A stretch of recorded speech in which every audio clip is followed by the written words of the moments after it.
নমস্কার বন্ধুরা, আবার চলে এলাম নতুন একটা রেসিপি নিয়ে। আজকে বানাচ্ছি পটল আলুর কোরমা। এটা একবার বানিয়ে খেয়ে দেখুন, এটা খেতে কিন্তু অসাধারণ লাগে।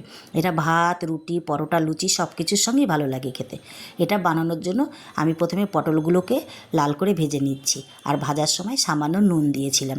এরপরে আলুগুলোকে দিয়ে দিচ্ছি, আর সামান্য নুন দিয়ে আলুগুলোকেও আমি লাল করে ভেজে নিচ্ছি। আলুগুলো লাল করে ভাজা হয়ে গেছে, এগুলোকে এবার আমি তুলে নিচ্ছি। এরপরে কড়াইতে সাদা জিরে ফোড়ন দিয়ে দিচ্ছি, আর আদা আর টমেটো পেস্টটাকে দিয়ে দিচ্ছি। দিয়ে এর মধ্যে দিচ্ছি জিরের গুঁড়ো, হলুদ গুঁড়ো, লঙ্কার গুঁড়ো আর পরিমাণ মতো নুন দিয়ে বেশ খানিকক্ষণ ভালো করে মশলাটাকে কষে নিচ্ছি। মশলা থেকে যখন তেল ছেড়ে এসেছে তখন এর মধ্যে দিয়ে দিয়েছি কাজু আর পোস্ত বাটাটা, দিয়ে আবার বেশ খানিকক্ষণ ভালো করে কষে নিলাম।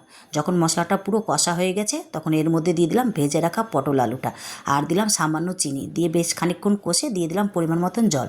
এবার একটা ঢাকনা দিয়ে ঢেকে দিলাম সিদ্ধ হওয়ার জন্য। আলু পটলটা দেখুন সিদ্ধ হয়ে গেছে। এবার এর মধ্যে দিয়ে দিচ্ছি সামান্য গরম মশলা।